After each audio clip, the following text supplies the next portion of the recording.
आप सभी को सादर नमस्ते जी।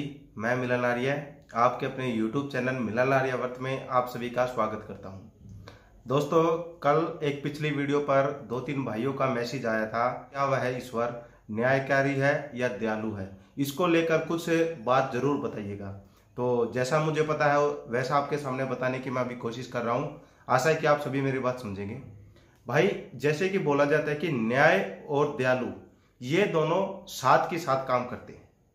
मान लीजिए कोई किसान एक बीज जब अपने खेत में बोता है, मतलब खेत के अंदर जब बीज बोता है तो वही बीज सैकड़ों की मात्रा में मिलता है। तो ये उस परमपिता परमेश्वर की हमारे ऊपर क्या है, एक दया है।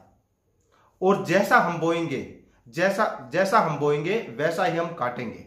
अगर आप अपने खेत में चना बोओगे तो चना आप। दूसरी बात मैं आपको बताऊंगा यहाँ पर, मान लीजिए किसी पिता के 4 पुत्र हैं और वही पिता अपने चारों पुत्रों को 1000-1000 रुपए देता है। ठीक उन्हीं चारों भाइयों में से एक भाई दूसरे भाई से 1000 रुपए मान लो छीन लेता है, तो वहां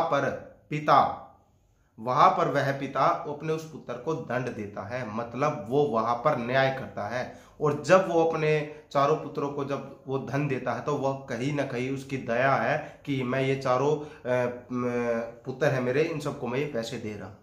मान लीजिएगा जैसे कि कोई राजा है और किसी चोर को अगर दंड देता है, यहां पर जब राजा उस चोर को दंड देता है तो इसका मतलब राजा वहां पर न्याय करता है। और उसी न्याय के कारण जो पीड़ित पक्ष होते हैं जिनको सुखमय मिलता है, तो वो यहां पर राजा की एक दया होती है जो उन लोगों पर पड़ती है। वैसे ही उस परमपिता परमेश्वर ने अपनी दया बिछाई है हम सभी लोगों के ऊपर, कैसे इस सृष्टि का निर्माण करके, ताकि हम अपना जीवन यहां पर जिए। और न्याय हमारा यहां पर यही है कि जैसा हम कर्म करेंगे वैसा हमको फल मिलेगा। दूसरी बात यहां पर आती है, कई बार बोलते हैं कि कई भाइयों ने भी बोला है कि भाई परमपिता परमेश्वर है, जो हम कार्य करते हैं, अगर अच्छा करते हैं या बुरा करते हैं, अगर बुरा करते तो वह हमें क्यों नहीं रोकता। तो यहां पर मैं आपको बताना चाहूंगा, मान लीजिएगा यहां पर सबसे पहले मैं आपको एक बात बताऊंगा कि परमपिता परमेश्वर, आप चाहे कोई भी कार्य करते हो, अच्छा या बुरा, वो आपको सूचनाएं अवश्य देता है।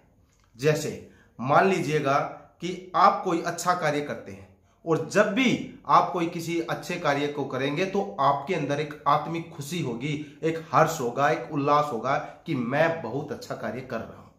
ठीक है। और ठीक वहीं पर जब भी कोई व्यक्ति कोई गलत कार्य करता है जो कि वेद के विरुद्ध है, या कुछ भी कार्य है जो कि गलत है एक समाज के अंदर, तो उसके मन के अंदर कुछ ना कुछ शंका उत्पन्न होती है। वहां पर उसको भय लगता है, डर लगता है, उसको लगता है कि वह वहां पर गलत कर रहा है। तो ये संदेश कहीं ना कहीं परमपिता परमेश्वर के द्वारा दिया जाता है कि वो वहां पर रोकने की कोशिश करता है। लेकिन वही परमपिता परमेश्वर आपके जो कर्म है, जो कर्म करने में आप स्वतंत्र है, उस पर रोक नहीं लगा सकता।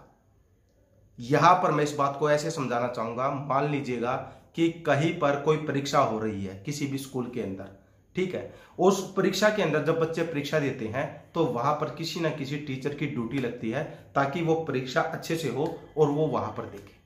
अब जब वो परीक्षा होती है वहां पर, तो टीचर देखता है कि कुछ बच्चे वहां पर गलत मतलब आंसर भी देते हैं, लिखते टाइम, और कुछ बच्चे सही भी लिखते हैं।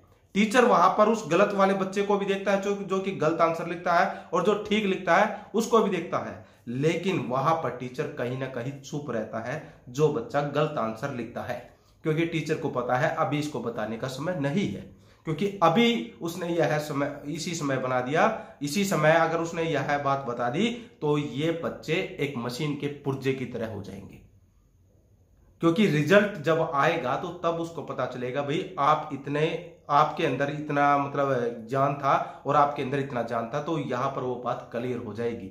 ठीक उसी प्रकार जब मनुष्य गलत कार्य करता है तो परमात्मा कहीं ना कहीं से आपको सूचनाएं अवश्य देता है। लेकिन अब कौन व्यक्ति उसको समझता है या विचार करता है, ये बातें आप खुद देख लीजिएगा। और यही जो सूचना है ये हमारे अंदर नहीं, जो यहाँ पर अपनी जीव योनियां भुगतने आए हैं, जो जानवर है, जीव जंतु, वो उनके अंदर भी यह सूचनाएं परमात्मा परमपिता परमात्मा जरूर भेजता है। मान लीजिएगा अगर आप किसी कुत्ते को रोटी डालते हैं, जब आप उस कुत्ते को रोटी डालेंगे तो वही कुत्ता रोटी खाते समय पूंछ हिलाएगा, वहां पर खड़ा रहेगा और इधर उधर घूमेगा और खुले में उस रोटी को आराम से खाएगा। लेकिन वही कुत्ता जब चोरी करके रोटी भागता है तो कभी देखना वो पूंछ नहीं हिलाता, वह कभी भी खुले में खाना नहीं खाएगा, वह किसी ना किसी आड़ के अंदर छिपकर खाना खाता है। तो परम पिता परमेश्वर परमात्मा तो बुरा कार्य जब आप करते हो तो सूचनाएं अवश्य देता है। अब आप उस चीज को कैसे लेते हो वो समझ आप सबकी है। बाकी परमात्मा ने सभी को अपने कर्म करने के लिए स्वतंत्र कर रखा है, लेकिन भोगने के लिए नहीं, क्योंकि कर्म जैसे आप कर्म करोगे वैसा ही आप फल पाओगे। क्योंकि वहां पर आप देखिएगा जैसे आप कर्म करते जाओगे तो फल भी आपको वैसा ही मिलेगा। आज अगर आप चाहोगे तो किसी को गोली मार सकते हो क्योंकि आप कर्म करने में स्वतंत्र हो, लेकिन जब कोर्ट सजा देता है तो वहां पर आप स्वतंत्र नहीं हो। वहां पर आप ये नहीं बोल सकते कि मैंने गोली मार दी अब मेरा कुछ मत करो, क्योंकि वहां पर न्याय व्यवस्था है तो न्याय अवश्य होगा। ठीक उसी प्रकार उस परम पिता परमात्मा की जो सृष्टि है, जो भी उसका सिस्टम है, तो वहां पर भी न्याय और दया दोनों ही है।